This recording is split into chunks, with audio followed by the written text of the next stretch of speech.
Good evening, all, and welcome to the Tactical Devils. I'm your host, Jarvis, and with me tonight I have Stu Wally. Tonight will be the Friday night wrap up of the week. We will talk about everything and nothing about Man United. Yeah, we will do a call in. So the link is pinned in the comments. So if you want to come on and say hi and be a part of the Tactical Devils, tonight is the night, and all of you are welcome. And if there's many of you, we will you will have to make it short, and we will try to slot you in, all of you, so everybody will have their say. I see a lot of people have tuned in already. Tom Porter, Danny B is here, I am Titanium, and Das is already in the house. So guys, tonight is going to be a relaxed show. We're going to just have a conversation about Man United. We can cover every subject, everything you want. And there are some updates. Man United have been linked to Pierre Kalulu from Juventus. We will also go into his stats and have a look at the Juventus defender. So, guys, girls, Stu and Jarvis will be back after the intro. So, see you in a sec.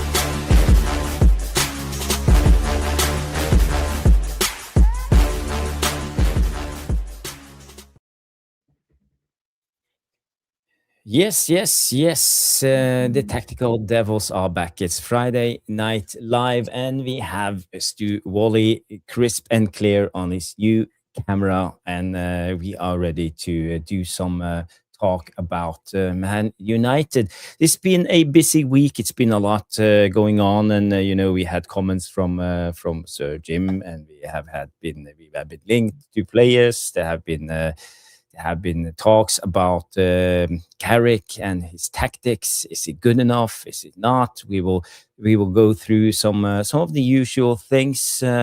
But guys, I beg you, let's not make this evening too political. I think I had said enough about it. But if you want, who am I to stop you? But we will try to keep it sensible and respectful. That's just the way it is. I see also Johnny K is in the house. So big up, John. And if you want to call in for 5 minutes and come on the show, you are welcome.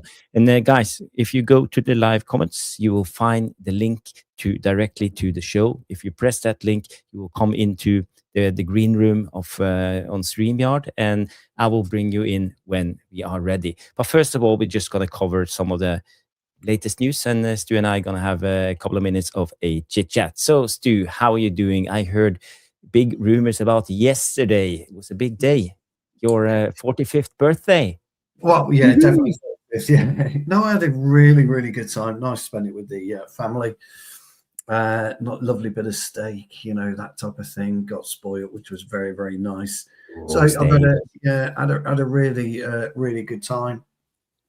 Of course, it all exploded, didn't it, yesterday with certain things in the media. Crikey, when we don't play, it's terrible, isn't it? We're better off playing. And then we don't get all this nonsense that surrounds what's going on. But ultimately, very, very happy. Looking forward to the weekend, although we're expecting a little bit more snow, apparently. So we shall wait and see what happens. But apart from that, all good. Thank you, my old mate. All good. Looking forward to the show. Sorry if I look a little bit distracted. Philip just came in the door with 2 toothbrushes in his hands, and he said, "Dad, I lost my toothbrush in the toilet." How's he done that? I said, "Yes, throw it away. Take another one. That's okay." Yes. I think that might be the best way. Yeah. No. Oh. Kids. If some of you wonder why I'm always late, it's because it's always with my kids' bedtime. So it's a hectic time of the evening, but it is what it is. So I'm glad to hear that you had a wonderful birthday, Stu, and eating steak. That's the best. What kind of sauce did you have to the steak? Pepper sauce or? I did. I had pepper, because I like black pepper, as some of you know. I had a like a smoked salt as well, rock salt, to go with it. And I'm a heathen, as I like a little bit of ketchup as well. So absolutely loved it. It's Beautiful steak, beautifully cooked, very local to us, which was nice. So yeah, it's all good. So you have a local restaurant around the corner. It's not what you would class as a proper steakhouse. It's kind of set in the hills, and it's cooked by a wonderful chef. All produce is local.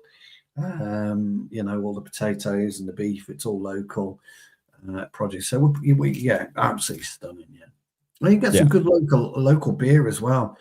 There's something called the Colebrook Ale, which is a pub you kind of see in the 60s, 50s, where if you go in there, you can't stand in certain areas because locals stand there. They've been standing there for 40 years, 50 years, that type of thing.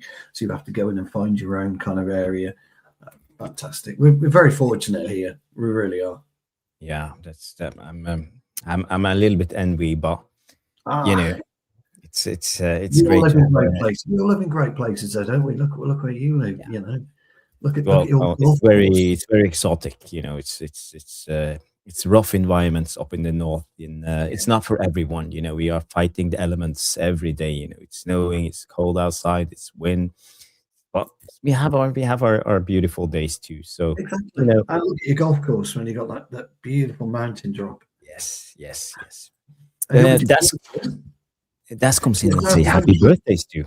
Thank you all guys for that. I am Titanium. By the way, Bilal is waiting in the green room. So Bilal, thank you for your patience. Give me a couple of minutes, and I will bring you in. And if you want to come in and have you say, you don't have to come on camera, but you have to have a mic, and you are free to come on and express your opinions. So that's all we want from you guys. I want this community to come and be a part. We have Rob Taff in the house. Evening all, happy birthday, Stu. And Trevor Wade is in the house, coming in and says Stu is seen out in the forest on a regular basis, looking for local produce for his favorite restaurant. Okay. We'll keep that one quiet. We'll keep that quiet, mate. We have Helge in the house. Big up Helge. If you want to call in, Helge, we have share the link in it's pinned in the comments, and it goes for all of you. Let's just cover the latest news. So what I got so far is we have been linked to the Juventus centre back. I don't know how much you know about him, Stu. If you ever heard about Pierre Kalulu. I hadn't heard about him, but I did do a little bit of research about him. He's quite a tall, big guy, isn't he? By all accounts. Yes. I think he's had a stellar season for Juventus. I think you mentioned he was a top scoring centre back in Serie A as well. So quite an interesting link. But I was he looks very linked with him. That was the thing for me. Wasn't quite sure why we were linked with him, because we know we've got serious problems in the middle of the park. So I get it. Looking at his numbers, I know you've done your research on him as well. Then maybe we want him as a centre half and a right back, or a centre half and a left back, perhaps. That's what we're looking to. Can he play left centre back in a 3? Perhaps we're looking at the versatility about him. As Helge says, that's the one. Yes. His national team is France. He plays as Juventus. He joined them last summer. His contract expires in summer of 29. He's 25 years of age. Place of birth is Lyon. He's 182 centimeters. I don't know how. Big. Yeah, it's okay for a centre back, and his valuation is 28 million euros. So far this season, he have had 24 appearances for Juventus in the Serie A, and he have scored 2 goals and he has 4 assists, and he's played 100% of their minutes. So there won't be any problem with availability when it comes to this guy. And also being as a centre back, he only have 1 yellow card so far this season. So impressive stats from this guy. And he also can vacate at the right back, but is predominantly a centre back as at the trade. So he sounds interesting, and but he have a dual citizenship. He's French and he's also from the Congo, Democratic Republic of Congo. That's it, DR Congo, Yeah. So the reports that came out, let me bring it out, Stu, and I can read them out to you guys. Let me just share it on the screen. So here's the report. It's mostly Italian sources that Man United are. Oh, here we go. Man United are considering a move for Pierre Kalulu. United are expected to send scouts to watch the 25-year-old during Juventus Serie A clash with Inter Milan this weekend. So that will be an interesting game. Maybe I will watch that game, Juventus Inter. Also because Inter is playing against Bodø/Glimt the next week, so it will also be a good scout on Inter at the same time. And the report says other Premier League clubs also showing interest, and the Juventus are aware of growing interest across Europe and are preparing for a new 4-year contract, including a salary increase to 3.5 million euros a season. So, we should be able to compete with that. And the sources are Tutto Sport, Italian sources. So for me, it's still a very, very thin link, but it's interesting. At least I like that we are looking at centre backs, because we know that Harry Maguire is going out of contract at the end of the season. He is. Yeah. So there's talk he's signing a new contract, isn't there? 100 grand a week. 125 was the rumors I read. Was it? Yeah. But at least it's a big he's drop, currently on 190 or 189.90 or something. Yeah. So I mean, there is talk, but if you can get somebody of that caliber for 28 million euros, you negotiate that down if you could. No wonder Juve looking at pushing a new contract out there to him, probably doubling his salary. 3.8 million's nothing, is it? For a top class centre half.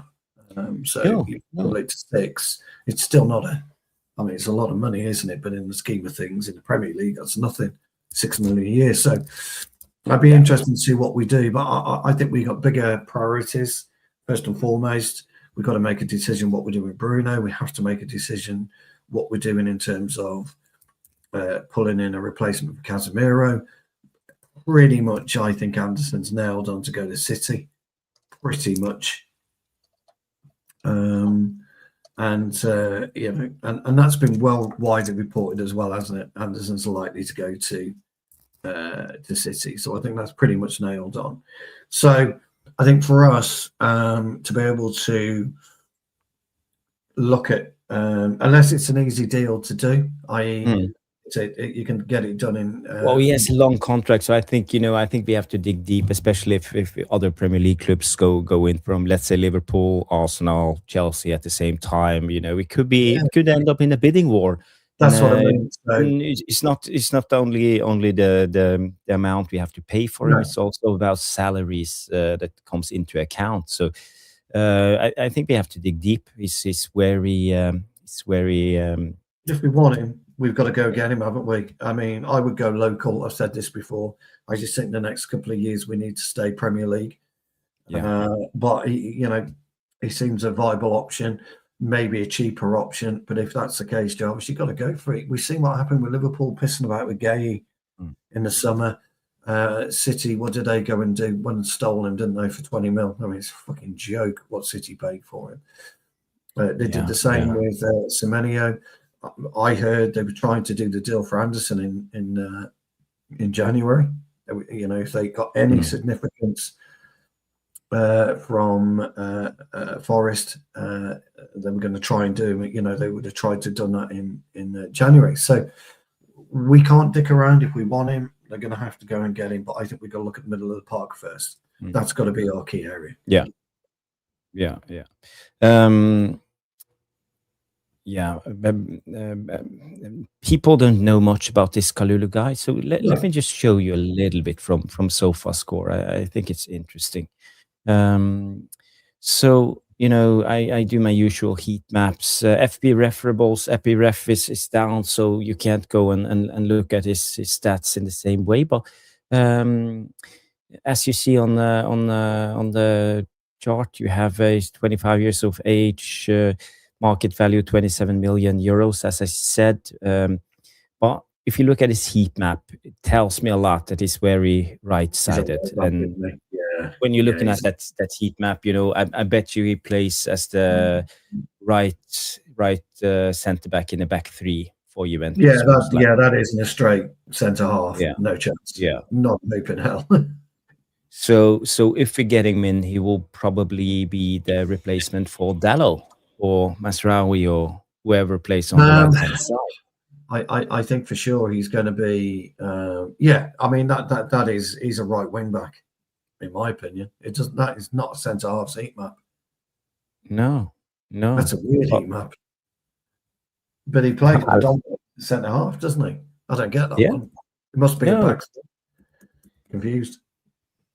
That's the thing, because if you go to Transfermarkt and look at his stats, you see his main position is centre back and other position is right back. Yeah. So for me, I think he plays the right-handed centre back in the back three most likely with. And Spalletti, and the Italians, they are their centre backs to bomb on and be almost like the attacking force. This is something that Mancini, no, not Mancini, the guy who went to Saudi now, the old Juventus. Inzaghi like to do with Bastoni and but I don't know much about him. Helge, if you want to come on and tell us a little bit about Kalulu, I would love to hear more about him. But let's bring in Bilal and guys, this is a call-in show, so it's all about you. We will talk with you and you're free to come on. So the first caller is Bilal. So Bilal, are you ready? And I will bring you in right now. Hello. Hey Bilal, are you there? Hello. Hey. Hi, Jarvis. Hi, Stu. Welcome. Happy birthday, Stu. Oh, thank you, buddy. Thank you very much. You're welcome. Hope you're well. Yeah, I am. Thank you. Welcome to the show. Hi. I was quite excited when I saw you in the. Thanks for having me on the green room. Yeah. Sorry, Jarvis. I'll let you. No. It's. I have nothing planned for tonight's show. So yeah, so good to have you on, Bilal. And you have been following Man United lately, and we won first 4 games on the Carrick, and we drew against West Ham. A little bit disappointing, at least from my perspective. But how do you feel now as a Man United supporter? Are we flying right now, or did the latest comments drag us down again? I'm happier than I was earlier in the season. I felt very down at the start of the season. I didn't think we'd do very well. Yeah, we have done extremely well on the Carrick, and why do you think we are actually doing well? Did you think the Amorim system was too difficult for our players, or I think it was. Or? Sorry. Yeah, I think it was very complicated for the players. Why do you think that is, Bilal? Because I often argue when because you support us brilliantly and we're very grateful, me and Jarvis, but I often think that a professional footballer should be able to adapt. And I know plenty of players that can adapt to most systems, but we don't seem to have that. Well, why do you think that is? I'm not sure, really. I just think we have a lot of players that are just not good enough. Oh, that I totally agree with. I think they're lazy. I think we have a lot of lazy players. I think, to be fair to Carrick and Holland, they've tried to eject a lot of the laziness, but it crept in a little bit. against West Ham on Tuesday. There were certain areas of the game in the park we weren't very good at. It was if playing. I should have mentioned this to you, Jarvis. Playing twice in like 3 days was like, oh my God, like start rabbits. They couldn't do it. I need a week off. I need to lie down. And I've got 13 days before we play again because of that. And they should have been a little bit more up for it, in my opinion. What did you think of the West Ham performance, Bilal? You're very mediocre, I felt like. Yeah, 100%. And you're very bad at passing for some reason. Yeah. We felt like we played on the Amorim again. That's how I felt. Well, that's interesting. It felt like an Amorim performance, Jarvis. Yeah, it did. Yeah. I mean, in a way, I agree, but I think we looked low on energy. A lot of these players they didn't run enough. I had some examples of, for example, Bruno, not following up on the counter attack when Luke Shaw ran through in that first half. He could have provided some support on the right hand side, so it would be easier for Luke Shaw to make a decision. But he chose to give the ball to Ahmad, and Ahmad, he couldn't score because Mavropanos, he was too close. It was easy for the centre backs to stop that counter. So we need an option for the runner on the ball, for the ball carrier on both sides. But Ahmad and Buma wasn't willing to take the run wholeheartedly, and you could also see it on that goal they scored, West Ham, Soucek. If you look, there was a full pitch view on the live on the game, and I could see that Dallow, he slept for 2-3 seconds there when Luke Shaw was losing the ball, and that gave a little bit of uncertainty to Harry Maguire and Leach, and probably that's one of the reasons Leach were reluctant to push out on Bowen when he came through, because he didn't see Dallow coming in there, and he managed to be there in time, but just in time. And it's small details like this that tells me that they didn't have the right energy in this game. Maybe they weren't fully into it. Maybe they thought that they were going to win anyway. And at the top level today, the Premier League, even West Ham, we are not better than if we drop down to 3%. We will draw or lose. That's just where we are. So I don't know if you saw that, guys. Yeah, definitely. Look, what I found more funny than anything was the clip of Mbumo beating Traore. That's the funniest bit. It reminded me actually of Amrabat, the way he was running with his head back.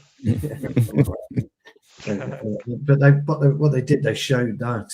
But that's just one very, very small part. I didn't think Mbeumo was on his game at all on Tuesday. He wasn't. No, 100%. I didn't wait. Neither did Ahmad, in my opinion. Mine too. Mine too. It's really critical one. It's very poor. The choosing out of Ahmad. I would have kept Cunha on because I think he drove us a bit deeper. Yeah, I would have taken Ahmad off for Sesko instead of Cunha. That's what I would have done. Yeah, same here. That was my move. Yeah. On if you're going to talk about some of the news, we have been linked to other players, and I know it's not the transfer window is closed and all of this, but we have been linked to another guy, and I don't know much about him. It's Alexander Stankovic, who plays for Club Brugge. I think is he a midfielder or is he a centre back? I don't know who that is. I'm not. Yeah, I'm not huge. Yeah, he's a DM. He's a DM. Yes. He's a midfielder. All right. Yeah, and he's done well for Club Brugge, and I believe they qualified for the playoffs in the Champions League also. And he's been scoring for 5, 6, 7 goals so far this season, and 3 of them in the Champions League. He's doing well. He's a big guy. I believe he's technical on the ball as far as I can see on the stats. And you know, it's yeah, and Danny B comes in. It tells me he's a baller. Yeah, Interesting. okay, and yeah, you just scouted him on Sean's channel. Yeah, because the link came out today. Also, again, you know, it's a weak link. It's Graham Bailey team talk, but he comes in and say Arsenal, Chelsea, Tottenham, and Man United are amongst a growing list of Premier League clubs, keeping a very close eye on the progression of Club Brugge sensation Alexander Stankovic. And Team Talk understands, but Inter Milan will have a say on his future too. So he's been linked to several clubs, not only in the Premier League. So it's interesting, you know. I like us being linked to players like this, and I think this have Vivell written all over him, you know. So again, Yeah, could be interesting. Oh, his father played for Inter Milan. So it's him. So his Yeah, dad- yeah. Oh, Oh, his father was Dejan. apparently Isn't he's it? a son of he's a son of Dejan Dejan. Stankovic. Okay, yeah, good point here. Yeah, I'm on Very good Wikipedia player. right now. Yeah, what a player! Dejan Stankovic was super. See, he was very good. Yeah, he was brilliant. And Danny B comes in and say he's up there with Sangare. Oh, interesting. and now we are talking of the RC Lens Sangare, not the Nottingham Forest Sangare. No, so basically he's loaned out to Club Brugge then, and he's owned by Inter Milan, I presume. Let's see. I have Or to they've go. got a buyback clause. Have they got some kind of clause where they buy him back? Or they got a first refusal? Probably, yeah, first refusal, something. I just saw this, so I'm not as prepared. He's a son of former Inter Milan and Serbian international Dejan Stankovic. He's 20 years of age. Youngster. Serbian national football team. He's quite tall, 185 centimeters. I don't know how much that's in foot. Maybe 6 feet, something. Maybe. He sounds interesting. I've not seen him actually, because he's kind of outside out of mind, aren't you? In Belgium. Well, I saw a game with Club Brugge in the Champions League. So, but I can't say I noticed him. But you know, I just hope our scouts are right. But it's good to see that we are linked with defensive midfielders, because there have been so many rumors around players like Elliot Anderson now being most likely ready for City in the summer. So I think a lot of our and also Baleba, that we have lost interest in Baleba. That's the latest rumors on him. So where do we go in the summer? You know, we know that Casemiro is leaving, and Ugarte, you know, we can't keep him on for another season. So we need at least 2 more midfielders and maybe 3. So Belal, who would you prefer of the midfielders we are linked to? I don't really watch much football outside of United, to be honest. Nothing wrong in that. Nothing wrong in that. I don't know much about, but I've been impressed with Benema before this season. Yeah, me too. But he's not been that great this season. No, but there are. You can't read too much into that really with a footballer. Boxing Straight Talk is talking sense about Harry Maguire. I think he's a fantastic defender, always have done, but he's not great on the eye, or hasn't been great on the eye for the last 18 months. But all of a sudden, you're seeing the true Harry Maguire again, and we need the true Harry Maguire, because he offers us that stability, that aerial ability, and that bit of experience that we have we lack in our squad at the minute.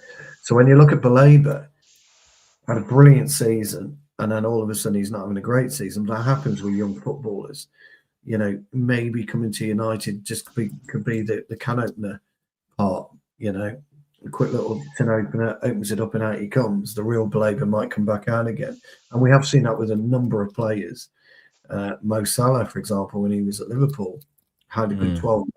Completely, out of form. Came back for 2 seasons, played superbly well. doesn't like what's happening at Liverpool at the moment, so he's chucking his toys out the pram. Baleba could actually be doing that, chucking his toys out the pram. He doesn't want to do it. People are saying, well, look, you don't want to play like that. But he could be a completely different footballer at Old Trafford. So you're right in that sense, Bilal. I wouldn't read too much into what's happening with Brighton at the moment. I don't think Brighton are playing particularly well as a unit at all. That they've had some good games, but some bad games, and players do suffer when that happens. So I think we'd have to kind of look at what we want, look at who's going where. We'll know about Anderson going to City because that'll be the worst kept secret. We know that Wharton potentially, probably will end up at Liverpool. So do we take? Do we look at Sander Berger, Hayden Hackney, Alex Scott at Bournemouth? When you're buying in the middle of the park for the Premier League, you buy Premier League. So really interesting times at the moment, and the club could well get caught wanting yet again if they don't act, because City will act and Liverpool will act. They already have done. Half ready for the summer, haven't they? So other teams will act, and we need to do the same. We really need to invest in midfield. Yeah, With Casemiro leaving, we've got no one that's that good in midfield, in my opinion. We need to replace Casemiro. That's important. It's our top priority. Replacing him is a top priority. We need somebody who can come in and start the Premier League, not somebody who can't start the Premier League. Yeah. In Sesko, we didn't play him for weeks. We brought in Lammers, we didn't play him for weeks. Can't have that. Somebody's got to come through the door, put his boots on the rack, get his training kit, and get on with it. That's what we need. We have Helgi in the green room, so let's bring him in. Big up, Helgi. How are you, my friend? Arrivederci. Ciao. Buongiorno. How do you say it in Italian? Buongiorno. Ciao. Buongiorno. That's the way, Yeah. So good to have you on, Helgi. Happy birthday, Stu. Thank you very much. Thank you. Not like Stu the food, but you, Stu. Yeah, Stu the food was lovely. Yeah, it is. What you saying, Darv? No, I was just going to say good to have you on, and interesting. You made a couple of comments on Kalulu in the chat. So I was just curious if you have any more information on him, because I have to be honest, I haven't scouted him too much. I only read a couple of stats, and I saw a quick compilation of 2 minutes, and he impressed me. Looked very athletic. He's looking very strong, quick, good on the ball. But what's your take? It's probably been about only 2-3 games that I haven't seen of him this season, so I've probably seen about 40-50. I think it's already this season with the cups, or maybe less. But yeah. Anyways, because Juventus is your second team. That's your Italian team. Okay. It's like swearing in the church, but it was actually my first team when I was 5 because of my heritage. So it's like you have two kids and you can't decide who's your favorite. But United, yeah, nothing can replace United. So, but anyways, so I watch a lot of Serie A as well. So I remember when I heard Kalulu went to AC Milan from Lyon. I think, and also there they said center back Kalulu, and then when Juve was linked to Kalulu again, it was Juve have bought a center back, and then when we are linked to him, we are linked to a center back. But I've barely seen him play center back in 4 years. As you saw on the heat map, there was classic right wing back. So I had to.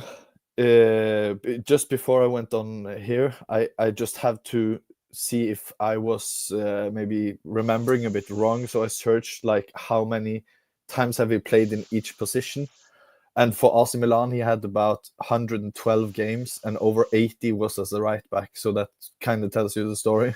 Okay. And so it's about 80% as well for Juventus, and that makes sense to me because his weaknesses to me are aerial duels, but funnily enough, not offensively. So he's very like dangerous at corners and stuff. But as a right back and when he plays centre back, he always loses and I had to search up. It was horrible numbers. I think he loses like he wins 23% or something of his air duels, and that's not too good. Okay. But that being said, I may be different than other people in this opinion, but I'm kind of tired of saving money to buying players who can fit into different positions. I love having versatility in players, but I want a right back. I want a left back. So Kalulu, good player, he would be good for us, but I want a guy who is just a right back, not can play there, can play here. He's good there. He's versatile. We have to have those players in the squad, no doubts about that. But for our starting 11, I want a right back that is a right back. I want a left back that is a left back. I want a centre back that is a centre back, not like, oh, maybe he can play something defensive. So that's kind of my opinion on it. And like Steve said earlier, something about we have kind of bigger fish to fry. Kind of that I think when we have Masraoui, Dalot, I just think we all have kind of forgotten how good Masraoui is just because it's been out, gone. I think we have a real gem there. So I wouldn't even be thinking about a right back when we have him and Dalot. I think that's okay for now. As a Milan. And I just in Norway we say AC Milan. Yeah, AC Milan. but that's just that's A in Norway and yeah. AC Milan. Yes, that's how you say it. Trevor's a funny guy. Yeah. And you too as well. Thanks. I try my best. You can fight about it. Yeah. But yeah, I would no doubt I wouldn't even be looking at a right back. So even though I like Kalulu, it's more like he would be so far down the pecking order for me. So as a player, I really rate him, but a left back, central midfield, more tense, backup striker, backup goalkeeper. It's like 6-7 players I would rather buy, or positions before. Yeah. Sanjeet, thank you so much for the super chat coming in with the 100 Indian rupees, saying what's up, long time no seen. I know it's like forbidden, but all Amorim in are just saying it's dying. No, it's done. Do help me. It's done. It's fine. It's fine. Or is it fine? Oh yeah, it's done. It's done. Yeah, it's done. Yeah, he's passed, but none except Amorim was not right. I think what he's saying is, look, Amorim perhaps wasn't as bad as what we all thought, and that he was manager of Manchester United, and we should all be getting behind the manager, which is true, and I tend to agree with him. I think that's a fair thing to say. But Amorim wasn't sacked because of his results or performances directly. He was sacked because he fell out with the board and I think management of the club. So, but he was the wrong hire in the first place. He should have hired him. Didn't have the right players for him. Yeah. This system was never going to work. It was wrong before it even started. Yeah, it was. Yeah, it was. It was difficult, and for me, in hindsight, I supported Amorim. But it's because I believe in longevity. If you want to do something good, it takes time. If it was easy, everybody would do it. That's just the way it is for me. But in hindsight now, looking at what Carrick gets out of this squad. I don't miss Amorim, to be honest. I don't miss him at all. But do you think he fooled us, Amorim, Stu? Why do you think we are suddenly kicking on? You know, it's kind of strange winning 4-4 and drawing 1 in the first 5.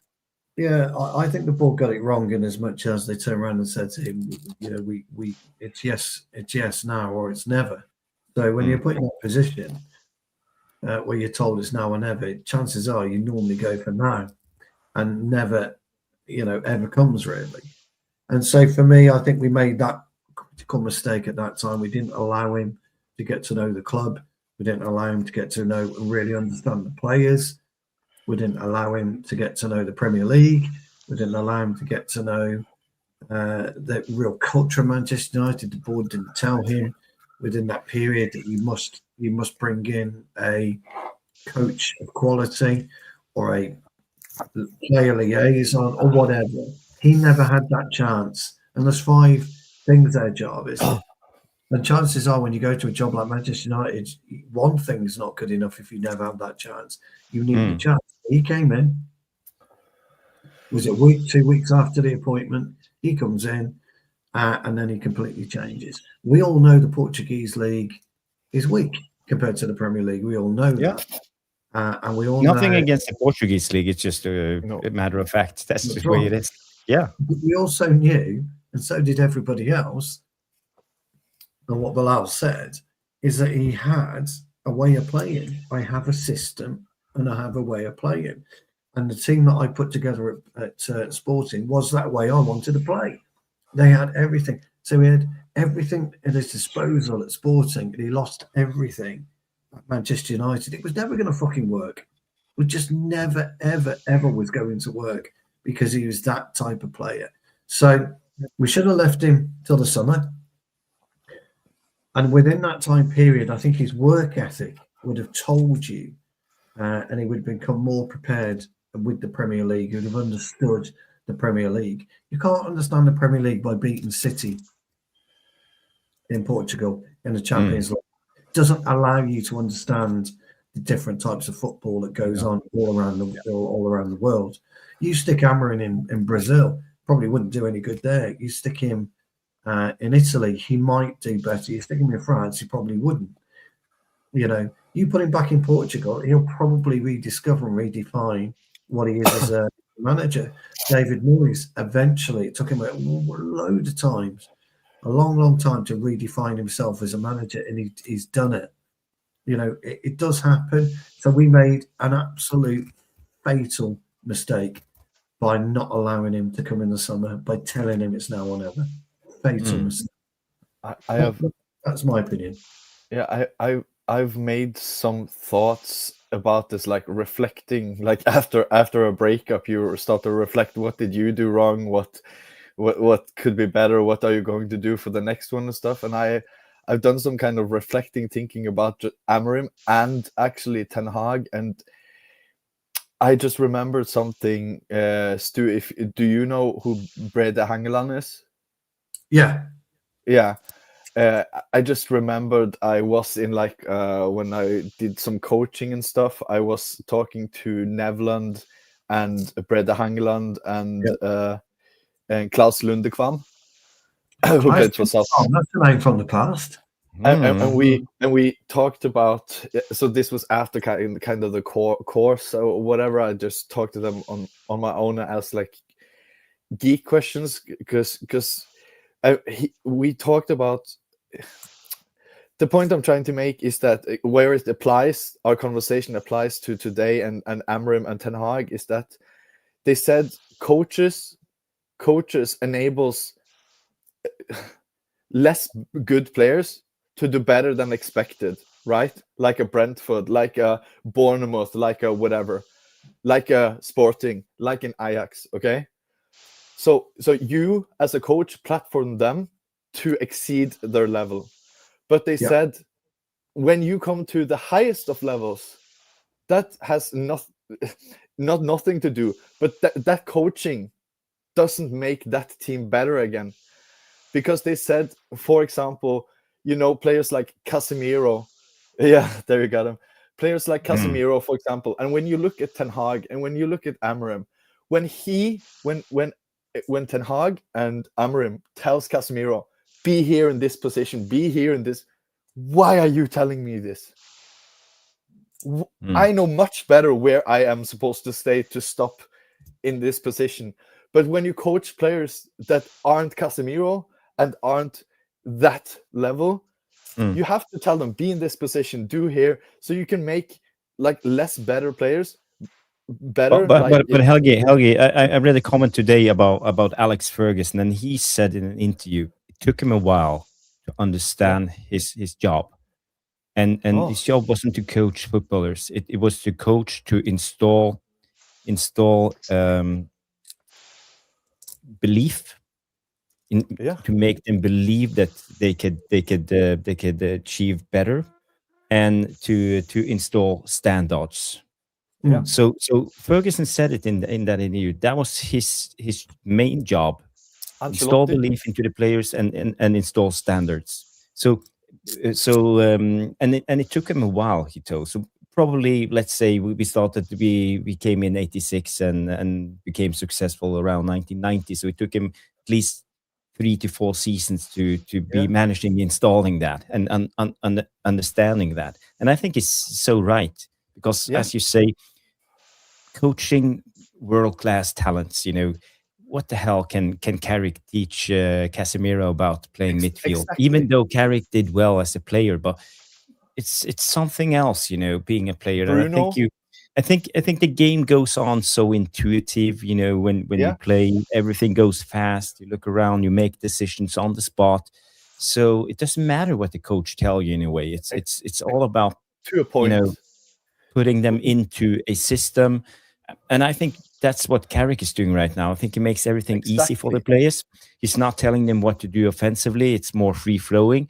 But for example, with Bruno, okay, you can roam whatever you want, but when you defend, you have to be here.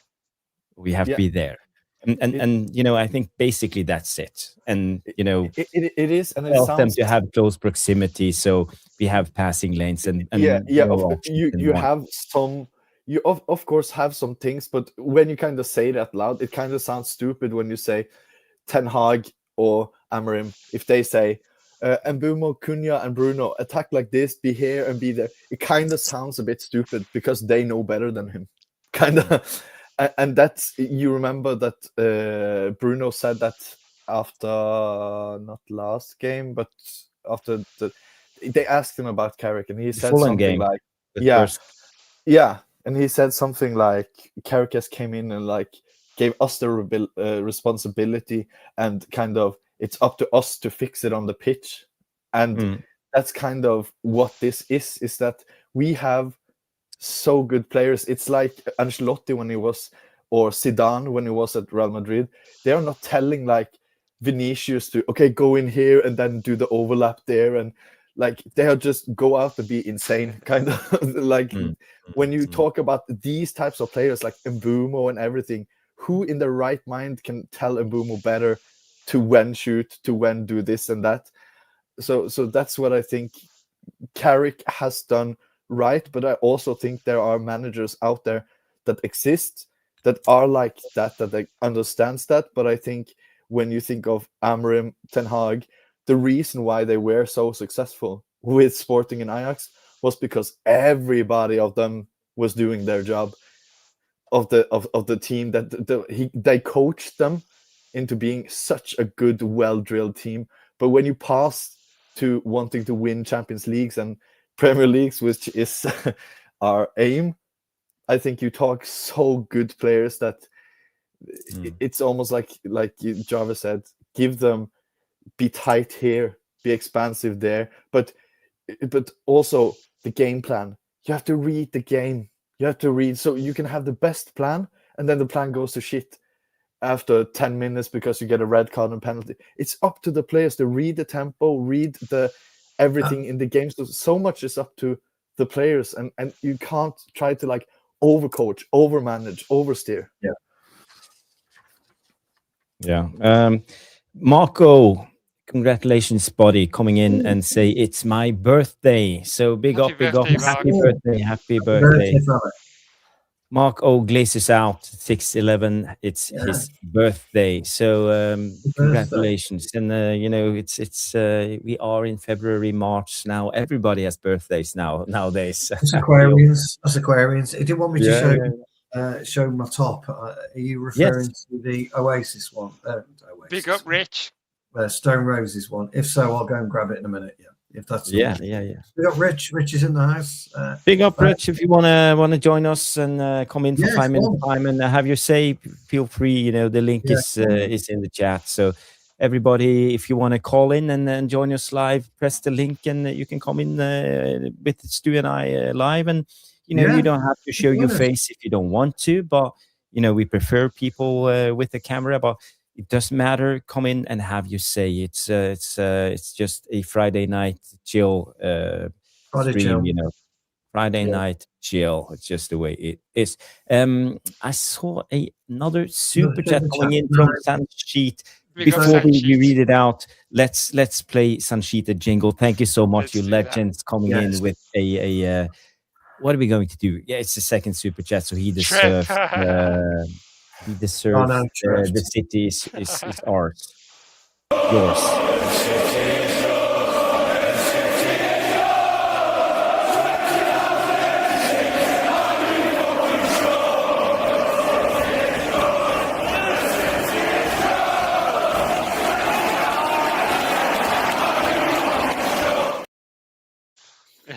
We should mention Jarvis, and I feel quite guilty about this, Sanchit, so apologies. So thank you very much for it. But Sanchit did actually put that in the chat, and we never got around to reading it. So he's popped it in a super chat. So I kind of feel a bit guilty. Thank you so much for your generous donation. Thank you. That's too generous, because we should have read out the original comment. So I think we're here to apologise as well on that, because that's not what we're about or anything like that, Sanchit. So just bear with us and we will get to your comments. He also said it's 20-4 in India right now. Big I know, bless him. I know, he's an absolute legend. He is an absolute legend. But I just want to make that point. Jarvis, you can have the honours. Yeah, he's coming in and saying Amorim did do something good. But he committed a cardinal sin by playing Bruno in the wrong position. He made us dislike Bruno, and I think that's a valid point. That's on Amorim, and also not playing Kobe Mainu. I think he made a couple of mistakes that cost him the job, and cost him, the support of a large group of the fans. Yes. So we all knew that Bruno wasn't working in the pivot, and I have to be honest. I'm one of them. I disliked Bruno in that position. I was like, sell him. I don't want Bruno in this team. He's a liability. But now Bruno is fantastic. I love Bruno now playing in that 10-3 row. I think he comes to his best of his game. So I don't know, Bilal, what's your thoughts on the revelation of Bruno now under Carrick? Bilal. Hello, sorry. Yeah, hello. Yeah. Oh, what's your thoughts on Bruno now under Carrick playing in his right position? He's better. I don't think he's a central midfielder. He's more of a forward. That's where he should play. Yeah, that's right. He's a second forward. Yeah, especially in a two-man midfield. Yeah, you're right. He goes forward. He plays lovely behind the front three. Absolutely, totally agree. And I've wanted for a long time, but to have a rotating four. I like the rotating four. I like the players can drop deep, i.e. Cunha. Yeah. I like the Memo can drop deep. I like that we can have a focal point in Sesko, but yet Sesko can drop deep. And I like the way that Bruno can play that final third circular. I do like all of that. We don't play that enough for me. Carrick isn't quite there yet with Sesko, from what I can see, and I've got no problem with that. And that's absolutely fine. But he's got to find a serious position for Ahmad to succeed. Now that's extremely controversial. I know. I'm going to get it in the neck now from all the Ahmad fans. I get it. but he's got to find a position where he's going to be influential for 90 minutes, not just 20 minutes, in my opinion. It doesn't exist. Sorry.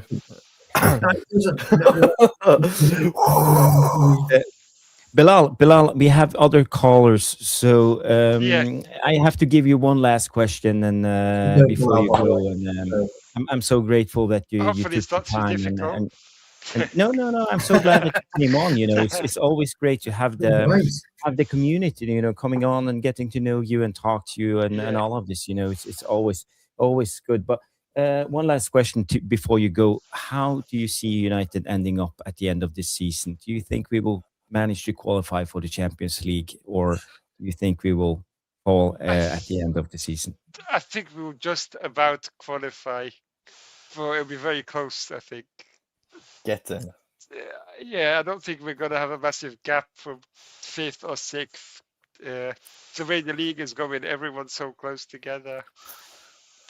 I don't see anyone separated too much from each other. Yeah, I think we have an advantage now. We only play one game a week, you know, and now Champions League, Europa League, all of these games, FA Cup comes in, and I think they have an advantage, and other teams will slip too. So again, you saw Chelsea; they drew at the weekend, and we drew. So you know, we still stalemate, you know, and I think that the race will be between Chelsea, Man United, and Liverpool for those 2 spots, the 4th and 5th place.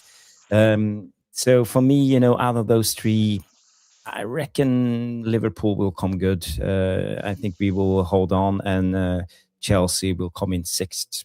That's my tip.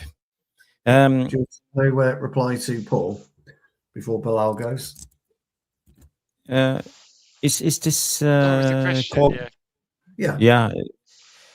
Well, you know, as I always say, you know, I would love to do more call-ins. For me, it's just a matter of you know, I don't have more time. You know, I'm super busy, and I wish I could actually stream every day. That's my biggest issue. You had another question for us too. Sorry to interrupt. You did, you put another one in too.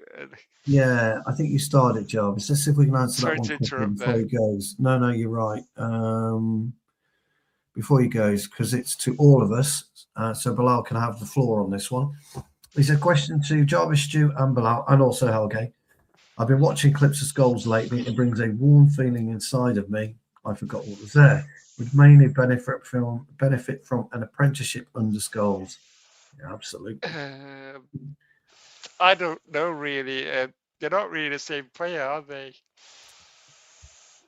No, they are different players. I think actually Mainu's got. Is there anything he could benefit from that?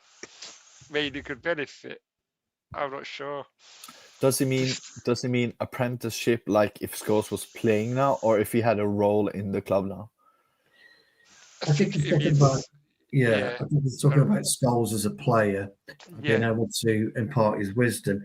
The thing about Mainu is he's very good in close quarters. Scholes was excellent at that. What Mainu hasn't got is a development after that. He hasn't got a development pass of 20, 30, 40 yards. Scholes could ping it like that, no fucking problem at all. And he just lacks the vision that Scholes has got. I would love to see Scholes get a hold of Mainu and demonstrate that side of the game. Yeah. Brilliant question, Paul. And for me, Mainu is such a good player, and you know, bit of beer tonight.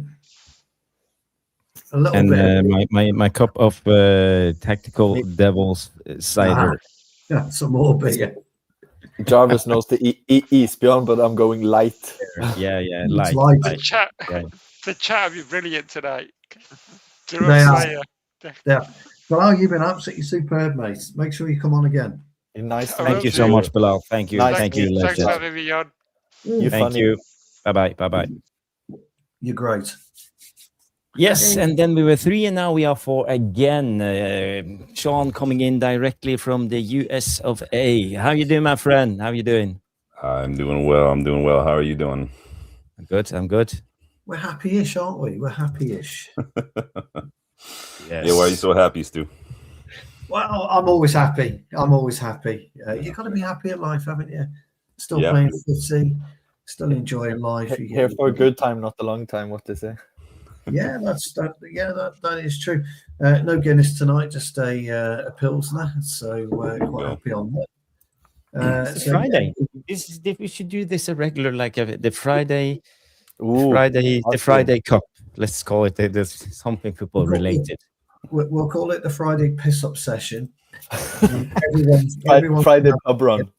Everyone's going to have a beer, and that includes although they probably are. Trev's constantly pissed anyway. Bless him, you know.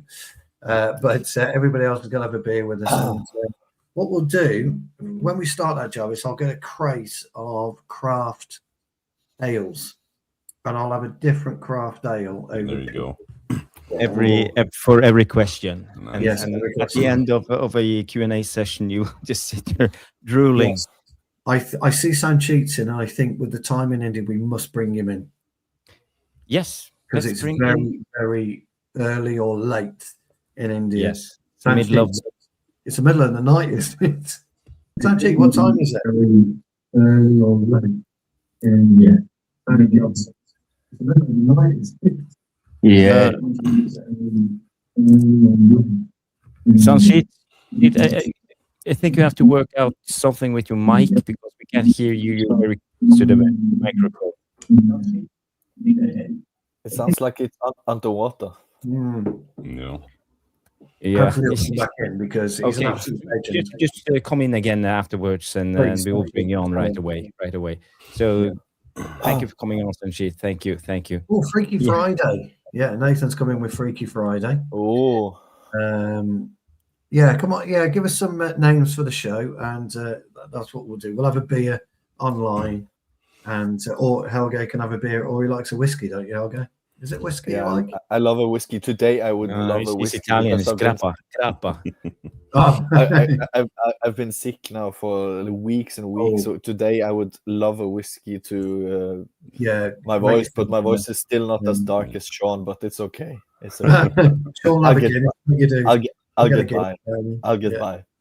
Sean, me and Jarvis are talking as well.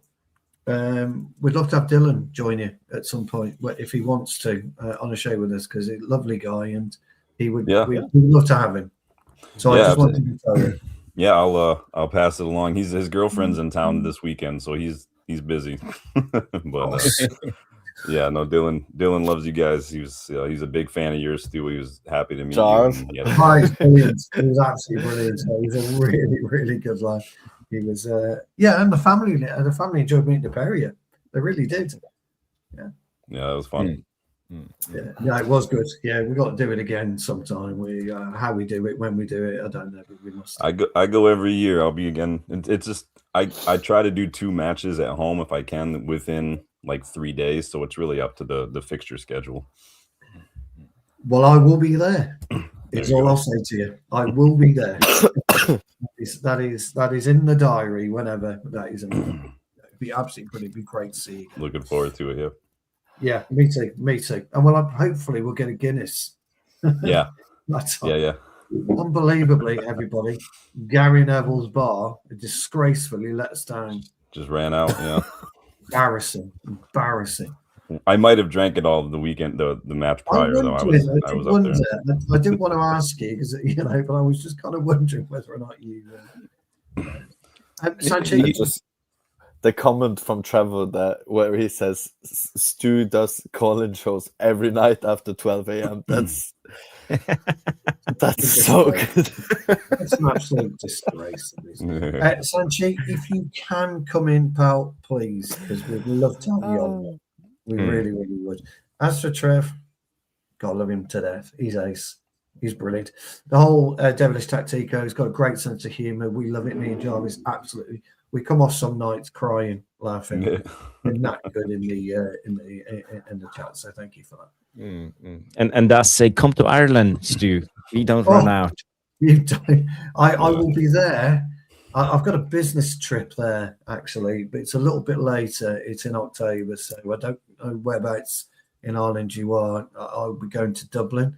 I don't know if that's a bad thing to say, but I'll be going to Dublin. But I can, if you're Dublin bound, please as soon as I'm off the plane, get me a Guinness. If it was Belfast, you might run into Rashford while you were there. Well, yeah, there's a very good chance that might happen. There's a very good chance that might happen. I used to drink. yeah. Sorry, Jarvis. It's all kicking off. This is what happens. Okay, in the show, me and Jarvis talk about one thing, and then it all goes off. This chat is I'm dripping from my eyes. Amazing. I know. We don't get Murphys anymore. So many of the chat should be like literally part-time comedians or something. It's brilliant. They are comedians, a lot of them. And we don't get Murphys in the UK. Certainly not where I live. My old mate Bud did used to like a Murphys. Growing up on a Guinness and a Murphys, I was happy with that. Oh, okay. ITN is in the house. Big up Jarvis first, and the panel. Young Pro is a good guy, but he knows he's a fence sitter. Haha, no harm. Have a good stream and discuss. It's funny. You know the banter. It's The banter, isn't it? It's so good. Yeah. I like to think I'm Big up. a Yank Mank. Could I just say something about the Bruno thing, by the way? Now, I know I'm backtracking like 15 minutes, but the comment someone made about, I think it was a super chat about Bruno. Yeah. Because I agree with him as a central midfielder, but like in a midfield 2 especially, but I actually would say in a midfield 3 as well, because he was good. He was nice. He worked as a midfield 3 under Ten Hag, but how much have we missed him as a 10? As when he was in Solskjaer, when he came in that winter and just banged in from being a 10. I've missed him so much being a 10. So yeah, I know he works as an 8 in a he works as a 8 in a 3, and he does that good. He works, etc. But my God, what a player he is as a 10. Like, what a gem. He plays as an 8 for Portugal, doesn't he? Yeah. Don't they play a 4-3-3? In a 3, but with Vitinha. It's a certain Ronaldo. Yeah, it's a certain Ronaldo. Pretty okay midfield and Vitinha, oh, he's all right. He's average. All right, decent. I've seen better. Better. Ruben on Neves his day. Stu, would you take Palinha or Vitinha? Two different players. Or Vitinha? Yeah, it's two different players. 6-7, bad. Yeah, well, flip a coin. To your question, I'd take Paltinha. Paltinha. Oh, hybrid. Well played, Stu. To be honest, I saw Al Hilal earlier with 2-0 up, weren't they? I saw a little bit of it while I was in a meeting, and Neves looked fucking out of this world. I mean, he looked quality. He put in a brilliant pass for who was it? Milinkovic Savic from the left-hand side. Lovely dip cross. Milinkovic Savic criminally missed it. I mean, it was fucking criminal because it was a brilliant pass. Those do you guys remember the corners when he was at Wolves? I was just always mesmerized when I looked. I was like, I've never. I've seen a lot of football, not as much as you guys, but I've never seen someone take corners like that. It's right. He's a fantastic player. I remember his screamers from outside of the box. Not wow. They're banned from conversation on this channel, aren't they, Jarvis? No, you're not talking about that. Hey, Jarvis would be on the TV. Go, not fucking absolute filth. Absolutely filth. We conceded one, and I was so frustrated when we did because he was unmarked at the edge of the box on a corner, and lost the game 1-0. Lost the game 1-0. Yeah, lost the game 1-0. It didn't only happen once. That's the biggest problem. 2 or 3 times. Yeah, I was trying to cushion the blow, Jarvis. No, there's no blow to cushion there. And did you see Nunes, Darwin Nunes at Al Hilal? He's not even in the league list anymore. That's crazy. No, he's not, is he? No, he's out of the squad because of Benzema. That's criminal. Being in Liverpool, playing like winning leagues, Champions League, and then being in Saudi, not being able to play league games in the span of. He runs a lot though, right? So He runs a lot. money. He runs a lot. One of the reasons, I think things are changing, aren't they? In Saudi Arabia. Wasn't one of the reasons that Benzema moved was because he's at Al Hilal now, isn't he? His original club wanted to offer him pay. Al Ittihad. Was it Al Ittihad, his original club? Didn't want to pay him or something, or wanted to pay him as you play or something ridiculous. So he goes, fuck off. Al Hilal. Yeah, but he wanted to go another. He wanted to go out of the league. Like he wanted to go somewhere else, and then the league said, "No, hold my beer. We'll fix something." And then they just manufactured a move to another club, and that's why Ronaldo was pissed. And I actually get it, because I've seen some people be like, "But I'm with Ronaldo on that. That's not just fair. You can't just do that." But that's also a sign of. Aren't Al Hilal top of the league? Is it Al Hilal? They're top of the league, aren't they? Al Hilal? I don't know who. Al Nasser. But they are the best. They are the best. But I don't know the current. I'll see Saudi. Yeah, I think it's Al Hilal, and that's why he was feeling, because Oh, it's so close. So Al Nassr have one less game, and they have 49 points, and Al Hilal is 21 with 53. So if they win, they're on 52. So it's right about, and getting Benzema is could be a factor. So like such key, isn't it? Oh yeah, you see it there. Yeah. Don't Al Hilal. So they still have Mitrovic. Al Hilal is Al Ali the team with the German coach that's pretty hype? Al Ali, you have Ivan Toney, says 20 goals. That's Al Ali is Tony, isn't it? Yeah. Oh, don't even speak about that guy. Oh my God, that guy makes me. Oof, I want him so bad at United. You can't even. He's exactly what we need. He would be perfect for Sesko to those two, and also the Mbumo and Tony had such a good partnership at Brentford as well. It's 100 reasons why we should get them. Yeah, and So the Benzema was key, and I think that's what it all kicked off, wasn't it? Because Benzema be key for them. Yeah.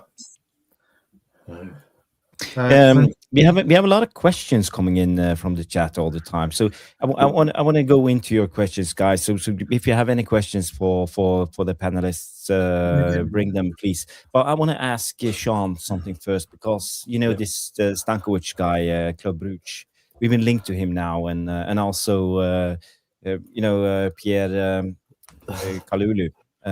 So. What's your thoughts on those two players? Do they have the level to come to Man United next season? Or did you watch my video earlier, Jarvis? I just did I didn't. No, sorry.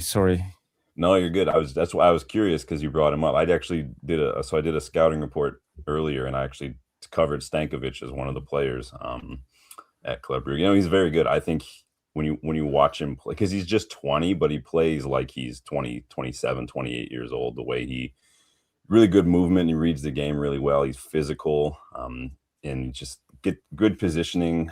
He wants the ball, which I really like from midfielders. He doesn't hide from. He doesn't wait for the game necessarily to come find him. But he's a big guy, isn't he? He's 187. He's a big guy. Yeah. Wins a lot of balls in the air. He's really physical. He's just a good all-around midfielder. He's, your Anderson, your Morten Hillman, your Declan Rice kind of midfielder. He's very, very good. I think he could be a really good. I would still want someone like Anderson, but I think someone like Stankovic could be a really good kind of. Could you compare him to Sander Berge, the one and only, the best midfielder in the Premier League? He's probably Ballon de Berge. Sanderberg, he's probably a faster Sanderberg. Faster? Do you know when Sanderberg played in the Belgium league, the same as Stankovic do now? He played for Genk. Okay, I think it was Genk, and he was clocked in as the paciest player in the league. When he played quicker would be the better word. Quicker or pace, I don't know. Yeah, but like McTominay is fast, right, on a sprint, but he's not quick. No, it's a 40-yard dash. They measure. I think it's a 40-yard dash. They measured it, but Sanderberg at his days was the fastest in the league. So Stankovic he's very, very good. If you watch him play, he's very, very good. I like him a lot. I think he's a player that I look at, and I think that I don't question at all that he could adjust to the Premier League. Where does he play? I'm actually, I always like say when I never pretend to have seen something I haven't seen. I've never, I don't know what position he is even. So he plays at Club Brugge. They play with a pivot, and he's like in the 6, but he's very box to box, but he's also very, very physical. He can shield the defense. That sounds but like his dad. That sounds like his dad. Is he right-footed also? Yeah, like his dad. He's very good. I remember that Inter goal from like behind the halfway line or something, like Stankovic long shot for Inter. It's, if you haven't seen it, Sean, you should search up Dejan Stankovic long shot for Inter. It's crazy. Well, Stankovic came from Inter, and they have a 23 million euro buyback clause in his contract. And so he's probably going to go back. Yeah. His dad he played in that Inter team with Schneider and Eto'o, that brilliant Inter team. Stankovic was in. He was like one of those players that he wasn't one of the best in the world, but he was like a personal favorite of mine. Like I always just loved Stankovic. Legend. I'm going to watch his son after the stream, because I have to do some research there. He's a leader too. He captains Serbian's like youth teams from the under 17 to the under 19 level too. So he's got that leadership in him as well. Cool. How tall? 6'2". 6'2"? Yeah. Oh, his dad was pretty small. His dad was like 5'9" or something, I think. Trust me, my lad's taller than me. How tall are you? Yeah, I'm 5'11". Jake's 6'1". How tall in a Mancini? In Mancini, well, I'm huge in a Mancini. Everybody's tall in a Mancini, right? Absolutely huge. Honestly, it seems to be the way. Genetics, I don't know what it is, but all kids are bigger than their parents always. I don't know why. Crazy. It's nuts. I mean, look at I'm actually taller than my dad. He was 6'1" and I'm 6'2". Yeah. So look at Erling Haaland. It always seems to be the thing. So you're a pretty tall guy, Stu. I'm tallish. Yeah. Well, don't you? Yeah. Yeah. I'm tallish. John, should we get some questions in then, my old mate?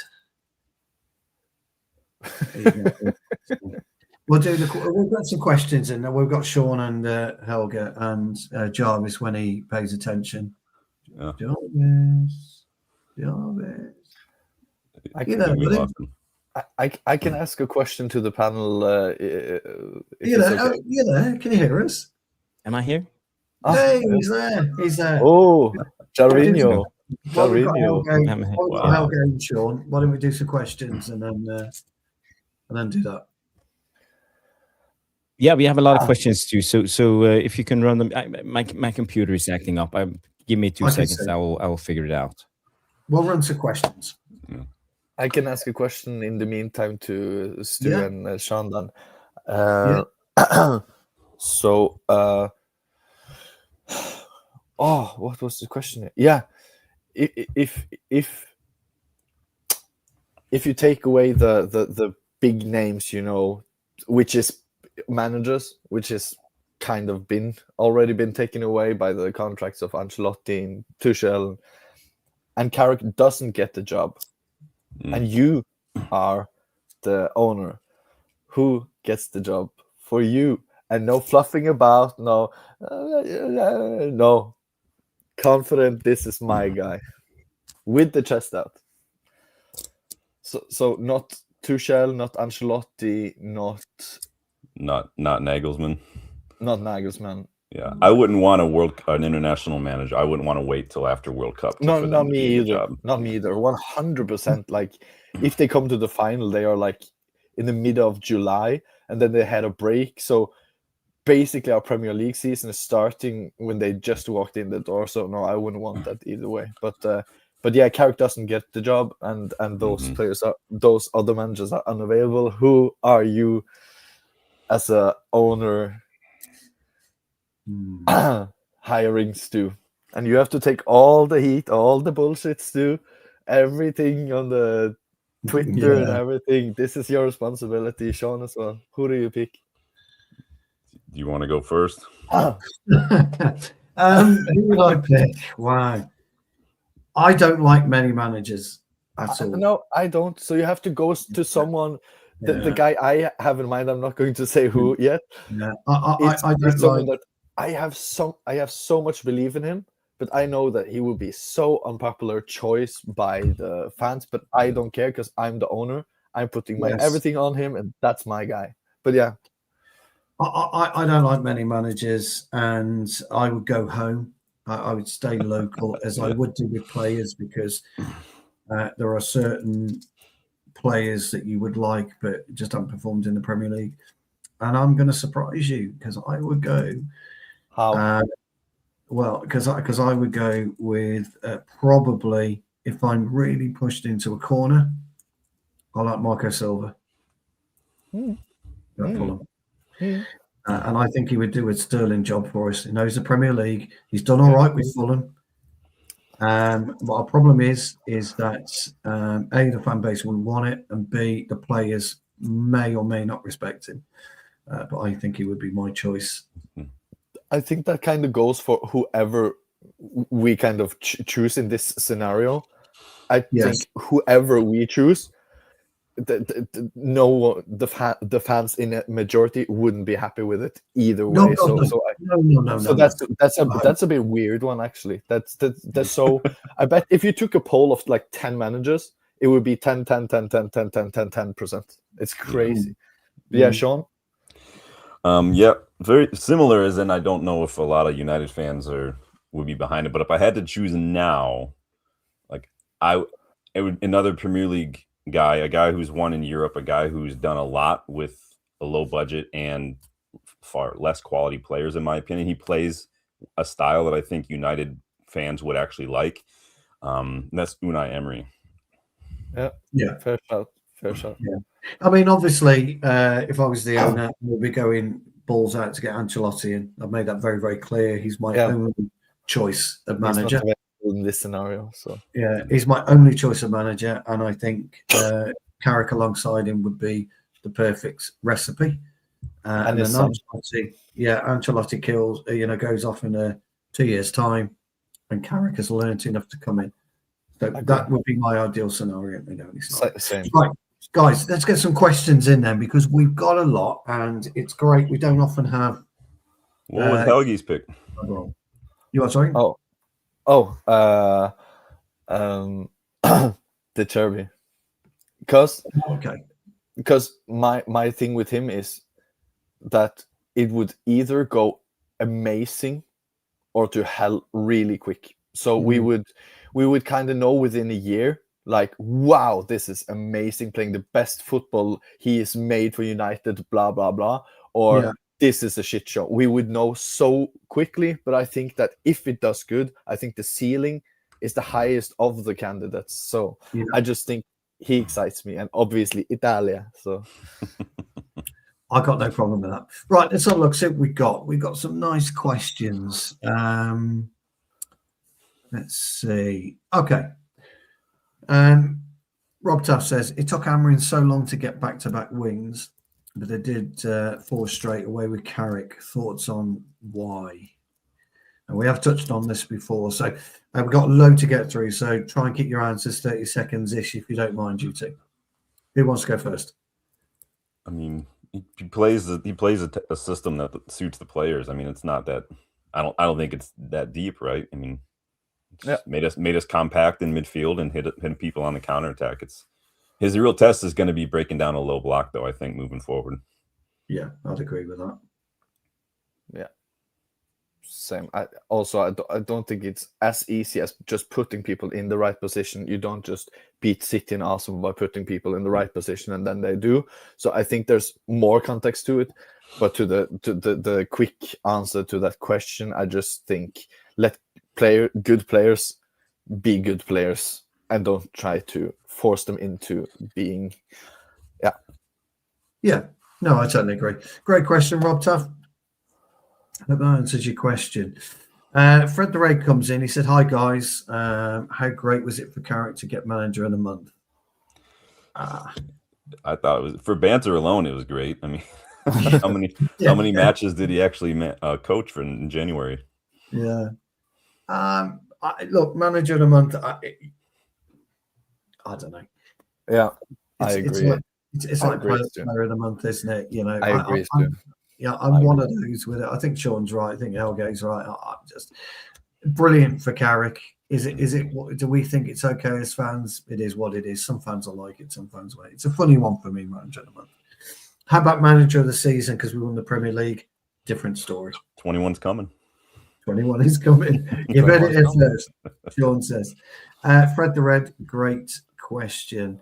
We'll take this one very, very quickly. Yeah, he just messaged me actually. No, no one has any idea. Nobody really knows the extent of the injury. Actually, it's been kept quite quiet, hasn't it? So it's funny because I was reading this morning on LinkedIn. There was an article about a connection between growing pains in youth players, like in their knees, and also spinal issues later on in their career. And so I was trying to do research to see if DeLitt had any sort of knee or growing pain issues. I couldn't find anything, but it was it's interesting. It is like you said, it is a mystery as to what's going on with him. I think only it's a mystery because of the lack of communication. I don't really think it's a mystery. I just think the club could say like, we don't know, like they could just be clearer with us, and it wouldn't be that. It's just stupid of them to constantly say a couple of weeks every other week, because then people start to wonder instead of saying he's going to be out long but we don't know what for, and just leave it. Then no one would be talking about it. It's hard because it's private health information, so I don't know how much clubs are allowed to divulge. We don't have HIPAA in the UK. You don't have HIPAA? All right. No. Well, fuck it then, right? I mean, medical records are private. But normally when it comes to that, they normally come out. So we don't have what you would class as HIPAA. All medical records are sealed anyway. So great question, the Primal. A difficult one for us to answer. I think it's going to be one of those. We'll just have to wait and see. Trev's coming with a question.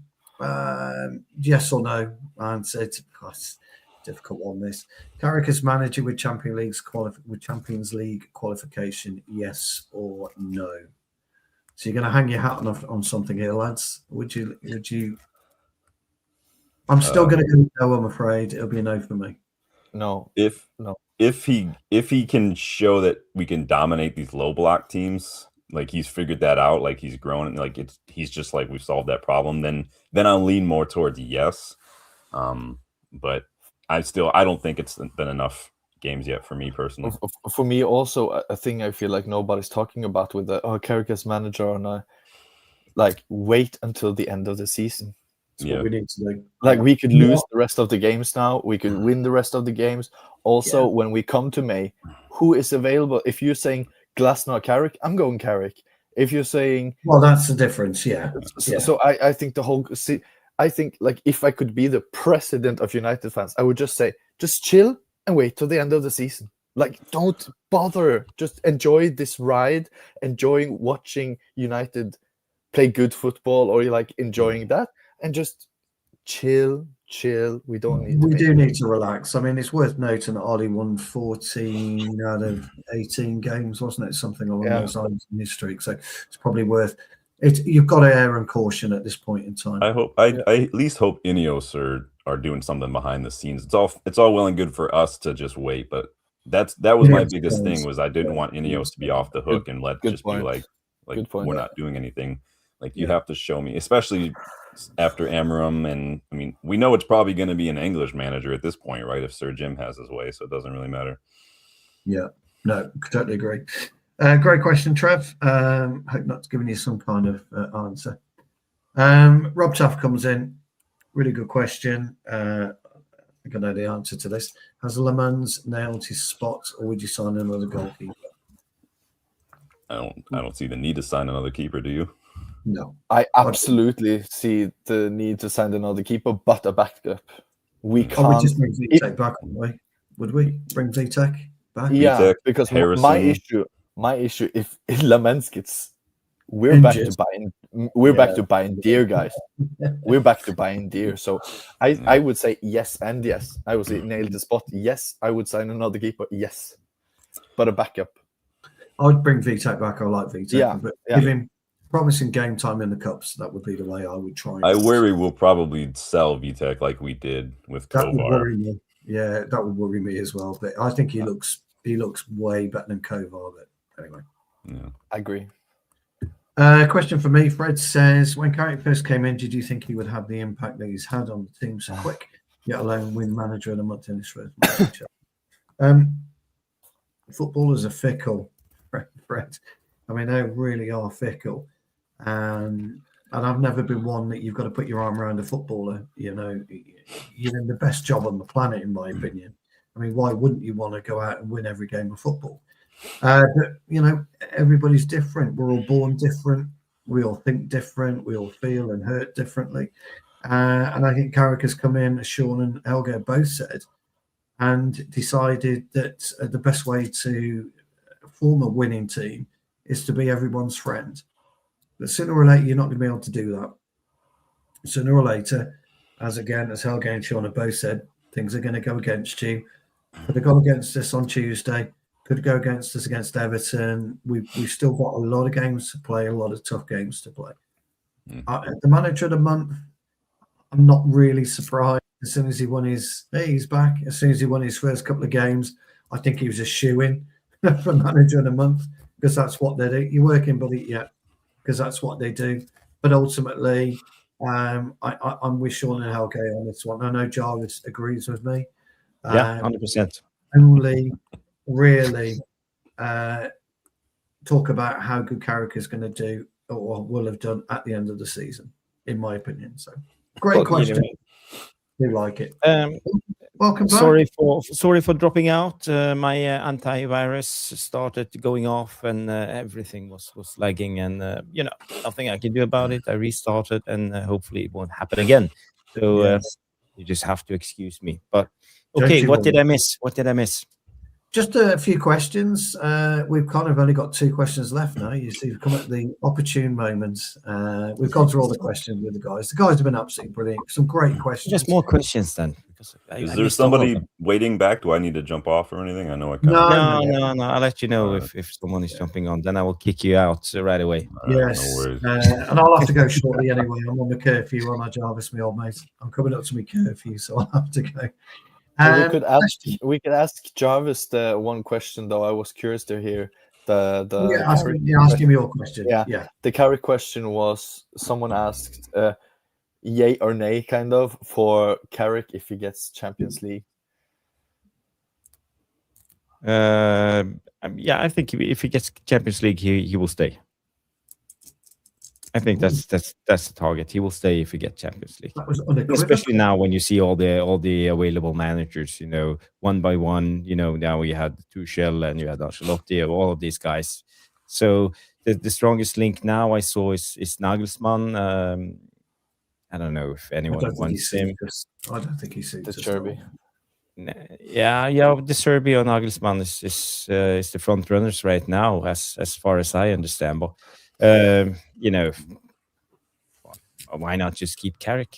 Let him grow into the job. And I don't think we are at the stage yet anyway to compete for the league. So, we are in a rebuild and the process, and he looks like a team player. And I think he can manage to work with Ineos and Woodward and not. Woodgate. Not Wood. Just had PTSD, Jarvis. Thank you. I'm about to explode as well, I think. Is it De Zerbi not going to Spurs, you think? No, he's coming to us, please. Or Juventus, please. Well, he's just got two Borgin, I don't know, whatever his name is, the caretaker. He's got the fabled caretaker from Italy. Crazy. Yeah, it's a very strange appointment, that is. I didn't see that one coming. So, Trev says, what Mankini colour is Stu wearing for Valentine's? You know what I'll be wearing, Trev. I'll be wearing my favourite shocking cerise pink. You know it, pal. Speaking of PTSD. Yes, exactly. Trevor also says, who in your opinion is very cool, who, in your opinion, is an unsung hero of a United team of the past? One springs to mind, I think, for everybody. Park, obviously. Yes. Yeah. But 3 Lung Sung, huh? we could do. Who is your like unsung hero? No Gem. one Yeah. mentions Paul Parker. I think he was excellent when he I'm- played in the beginning of the 90s. too But young. you know, I know it's a long time ago. None of you remember him, even Stu. I was in my diapers? Yeah, I remember yeah. Paul Parker. Yeah, I like Paul Parker. He was one of the unsung heroes of the early 90s. And you know, that was a different team. It was much more physical. It was like the old Premier League, almost like the 70s, 80s type of football in the 91, 92, 93, before the Premier League evolved. And you know, there was a strong team. We had always like big guys. We had the Mark Hughes. Paul Parker played, obviously, Dennis Irvin, all of these guys, and the midfield, Ince and Keane, you know, and Robson was there. So I'll tell you who was class, who you don't hear spoken about a lot, especially from like the 68 final, was John Aston. Yeah. If you watch that 68 final, he absolutely ran it. He was absolutely a world-class player. Never gets spoken about. He doesn't. 68. Yeah. Ah. I never saw him play live. I've watched. No. That would be nice to meet you, Benjamin Button. Definitely. Yeah. For me, when he said Paul Parker first, I'm that young that I was thinking about Spider-Man. So that's Clint Button was a good check. For me, he's not an unsung hero as such, but very underrated, and that's Steve Bruce. Hugely underrated. Never played for him. But he was one hell of a centre half, man. I mean, he was. I love Berbatov and Nani. It was my not unsung heroes, but like gems that I just want to inject it in my veins. Like I love those so much. Those two players. That I miss Ander Herrera a lot. He's one I'm really. Wish we had these days. Some really good questions because we have had a load of players. Yeah, that's good comments actually. Those two.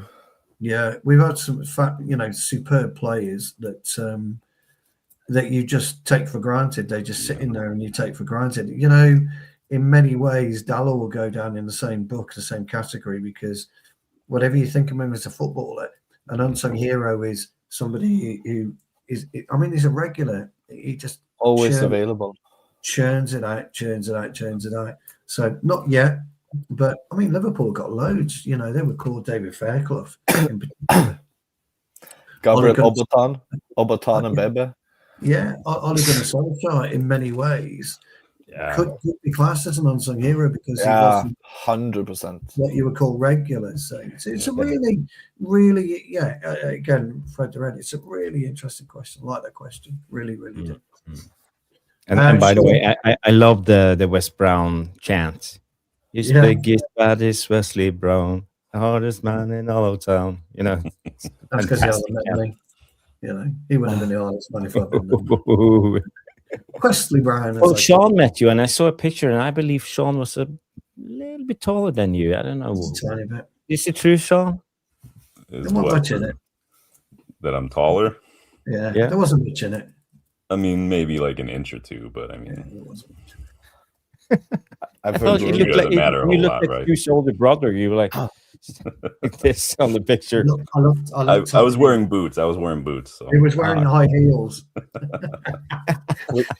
Sean, you have a question from Trev. This question, do you do voiceovers? Do I do voiceovers? Yeah, so Salter is my man, Keely. Trev knows. No, should I do voiceovers? You could be in the next. You could be in the next Batman if you just have this button. I'm Batman. Just right there. Yeah.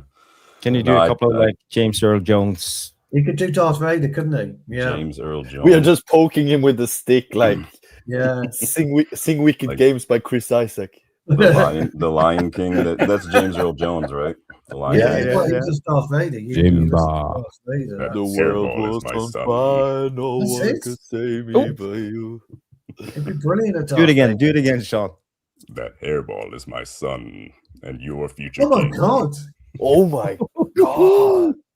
Can you say, Try Luke, Darth Vader line. Luke, I am your father? Yeah, Luke, I am your father. it'd be brilliant. Great. Very good. Jarvis is getting goosebumps. That's That's amazing.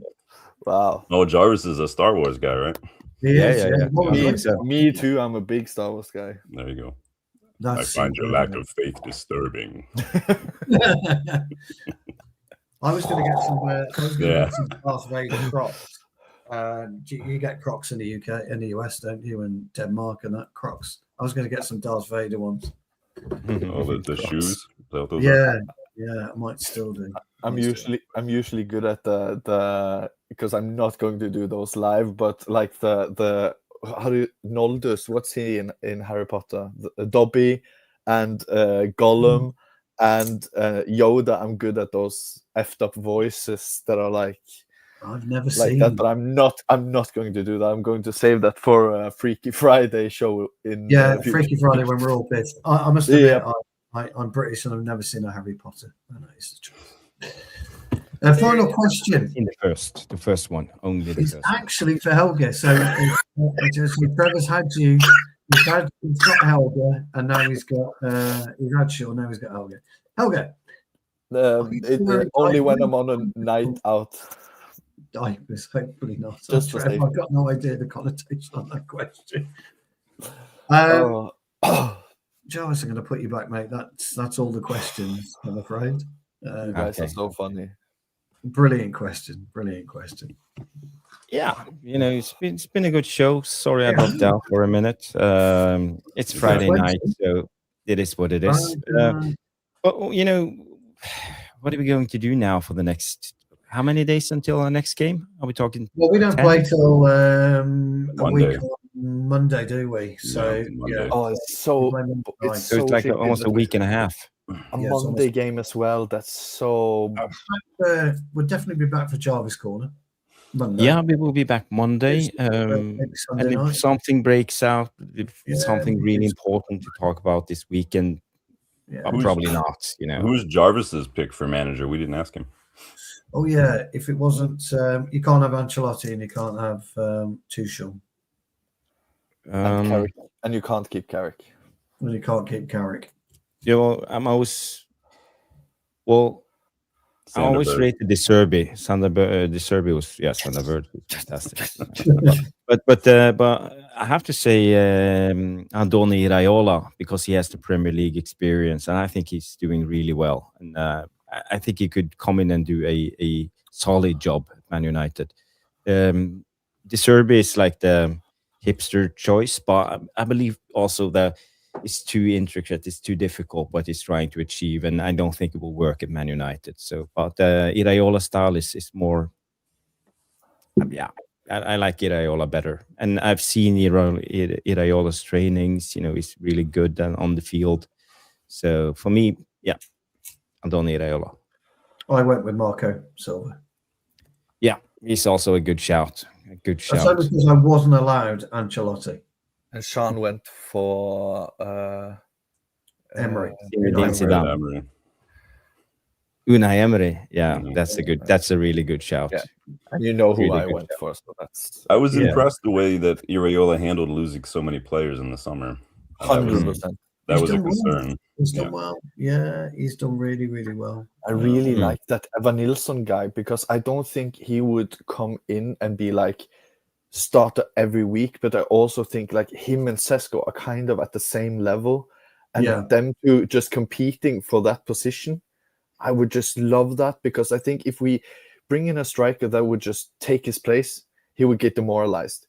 If we bring in someone like not at the same level or close to it, that's not good enough to be at United. So I just think Evanilson and the way he's like, he has so much similarities in the build-up play type to, I would love him at United.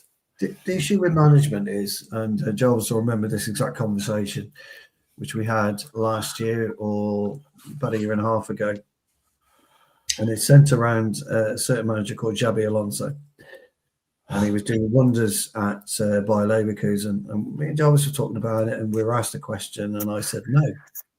I said he's making the biggest mistake ever, leaving Leverkusen and going to Real Madrid. And I made the point, he'd had a brilliant season, brilliant in the Champions League. Do it again. Do it again at Leverkusen. Maybe lose a couple of players, bring in a couple of players, do it again.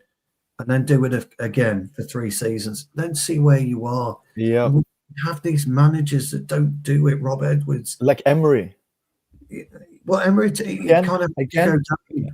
Emery is trying to reinvent himself, didn't he? I like Amorim, the way he is at different leagues, different clubs, and just exactly what you are saying. I feel like that's one thing I like about Emery is just that. Yeah. I don't know. You really, if he was your mate, you trust him. Like when you tell him to pick you up or something. I know it sounds stupid, but it's just he's just solid. He's just solid. Yeah, it's a good point. And I think Gerard Lampard just is too big too soon. Lampard's a good one. Lampard's a great thing. You know, I think Rob Edwards leaving a very steady Middlesbrough. Now, to be fair, the new gaffer's taken them on an extraordinary run. And Kim Hellberg, the Swedish guy. They're likely to get promoted. That guy is doing bits. He's so imaginative. He's doing new things with his team. They call it the new thing. They call it relationalism, and it's about proximity and players playing together. You can play with nine guys on the left hand side, and then only one on the right hand side, and one on top. So it's very about it's all over the place, That's But like there is Thiago Motta kind of formation going on there. Yeah. I don't know if you read about him, Sean, but he looks. For me, he's the new choice. Where's he in manager? He's Middlesbrough. Kim Hellberg. Hayden Hackney has been really imperative. He took over for Carrick. Yeah. Now here's the thing. Here's the thing for me. When you look at certain managers, you look at the stock that Alonso had, and he probably has still got quite a high stock. You're looking at the stock of De Zerbi, you're looking at the stock of Luis Enrique at the moment, Nagelsmann, etc. So I could keep going. Sometimes you just got to be careful what you wish for when it comes to football.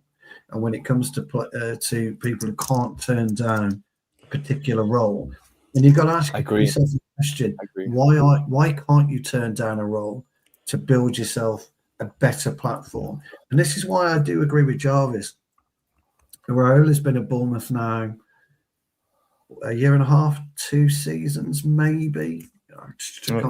Iraola. Yeah. This is his third season. It's in his third season. He is gaining Premier League stock, which will make him the go-to manager probably either this summer or definitely next summer. He could also almost have his pick of a couple clubs. Probably could now, yeah. He probably could now. And I like that type of manager. And this is what I want from our next manager. I can't have somebody come in who's a hipster manager or who's going to roll over after 18 months because the players don't like this and the players don't like that. And the thing is, we don't want someone coming in like revolutionize Man United. We just want they can be young if they play the way that I think suits United, right? Yeah.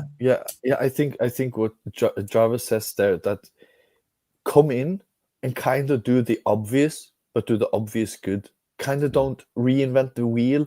Because we talk a lot about they know what United is about. And I agree and I disagree.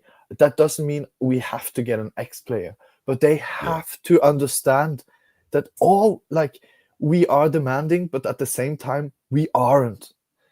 They have to understand when they come in, no, don't do it your way.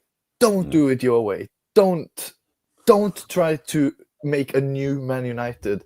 But also, that doesn't mean try to be Ferguson or try to live in the past.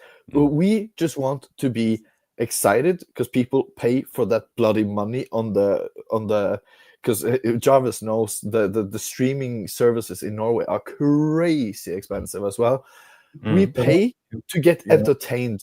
So buy players that are fun to watch, get players to just try and do everything on the pitch. And I know it sounds so simple when I say it, but just get someone in that just like Carrick kind of, but I would want with experience, of course, but Your point's right, Helga. What you're saying is you live for the here and now and for the future. Yeah. You live for the present and the future. I think there are characteristics that we want to see, belief, taking risk, trusting youth, like rolling the dice on youth. And it doesn't have to be a 4-2-3-1. It doesn't have to be a counterattack necessarily. It needs to there needs to be those kind of intangible characteristics that you'll recognize. Yeah. You need a fluid manager. You need look. I love taking risks. Jarvis knows how I play football. My football is about risks. When I set up a team, when me and Jarvis talk on a Thursday night, normally ready for the game on the weekend, I calculate a risk. All my game is about risk. Jarvis will tell you, because he'll look at it and say, "Stu, I love your formation, but I'm worried about the right-hand side."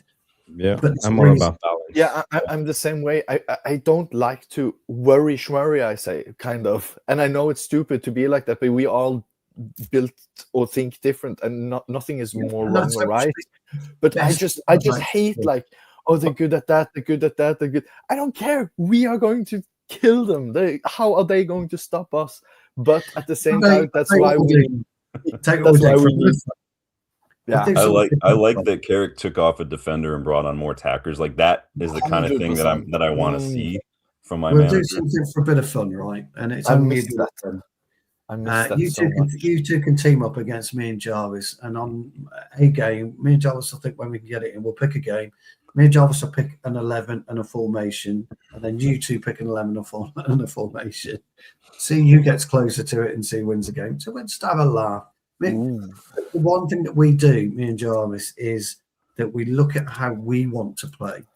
So when we're picking our team, it's how we want to play and the reason we want to play it, and that's how we do it. And the guys love that when we do it. They love that we pick. I thought you meant we play you actually on a pitch. Oh well, that'd be easy. Sean, we had no chance. Have you seen Jarvis? I would have looked forward to that, Stu. I play striker, so you and I would have had a fun little. Definitely. I'm a striker as well, Sean. We would have leaked defensively, Sean. Leaked. Two strikers. All right, we'll just score one more goal than they do. It's fine. You guys are standing there waiting for the ball. Bloody hell, crikey! Jarvis chump. If I could play FIFA, we could play FIFA. That'd be really fun. But I can't play FIFA. I crush you. No, but what's interesting is me and Jarvis always really interested in other people's tactics and why they would do that. And I think you two would be quite interesting to come up against me, and us both, because I think you both know your stuff. So I think it'd be quite interesting. It's only a bit of fun. Yeah, it is. And the guys can pick the best. What they think is the best 11 and formation. It's only a bit of fun. Guys, yes, I'm in trouble. one thing, when it comes to managers, I don't know if but it's just a feeling I have when it comes to managers. The defensive managers are usually strikers. The offensive attacking managers are usually ex-defenders. Yeah, why? Is there something in that? Or is it just, or am I wrong? The best managers? Shite footballers. Yes. Always been the same. That's such a good point. Or players that didn't reach their potential, because they are like the parents that didn't reach their potential and want to train their kid as hard to reach the potential, but saying those who can't do teach, right? Yeah, it's a really good example. Keith Andrews, by the way, he was a very good footballer. Keith Andrews, Mourinho. Yeah, but everybody thought that Keith Andrews would die at Brentford. And look at him. Yeah. Just look at what he's doing. He's not really changed a lot. He served his apprenticeship under Thomas Frank. Thomas Frank just should never have gone to. He's another one, by the way. Should never have gone to Tottenham. Spurs, yeah. Should never have gone, but he made that decision, didn't he? And Jarvis is poor job. Yeah, well, that's what we would do. I'd be in a mankini. Jarvis had performed the chop. Mankini whip of his mankini. Oh my days. By the way, did you get that Vitor Pereira, the old Wolves manager, is linked now to Spurs? Unbelievable. What are they doing? He's gone to Forest. Forest got Igor Tudor. No, Forest. Sorry. Forest. He's gone to Forest. He's got the job. Igor Tudor's got gone the to job. Spurs. Yeah, I think Tudor's going to Spurs. Tudor's gone to Spurs, and Pereira, they To pretty much Nottingham gone. Forest. They'll be gone Yeah. before the end of the season. It's so you kind of wonder when I saw that. I kind of wondered like, what is going on in the head of just take the newest sacked manager in the Premier League in the relegation battle. Like, I don't like. Nobody gets that one. You are watching like this when you have this.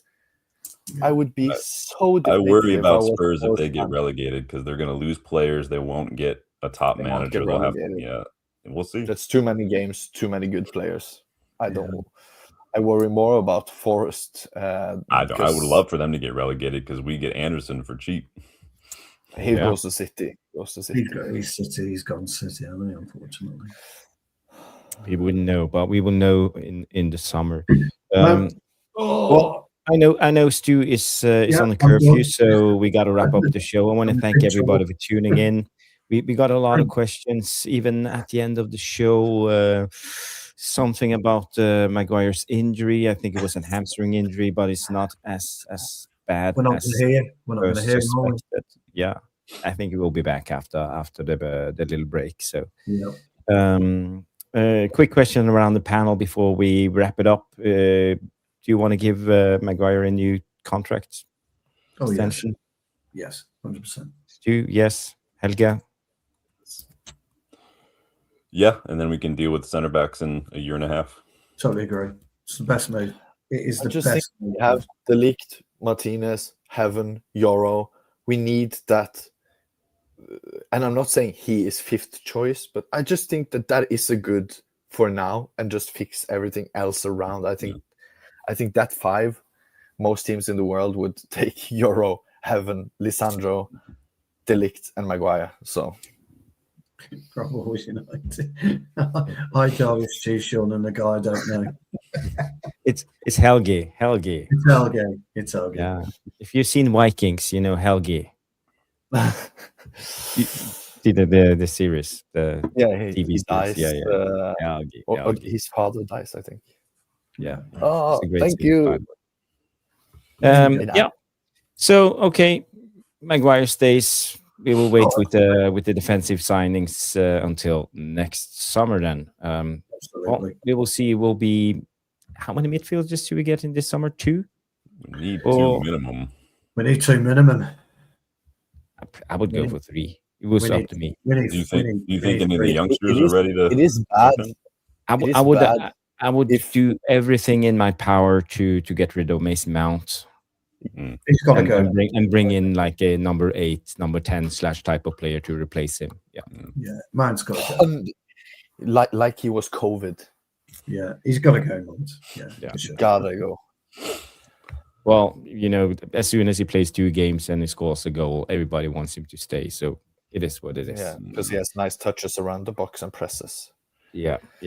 But it's been a great show, guys. And, I don't say this often enough, but please do us a favor, smash the like. And if you haven't, please do. And subscribe to the Tactical Devils if this is your first time on the channel. Afterwards, you can go and hype the show. And please do us a favor, leave a comment in the non-live section after the show. It also means a lot for the algorithms. And, basically, I like to talk to you guys. It's always funny and reading your comments and get to know you better.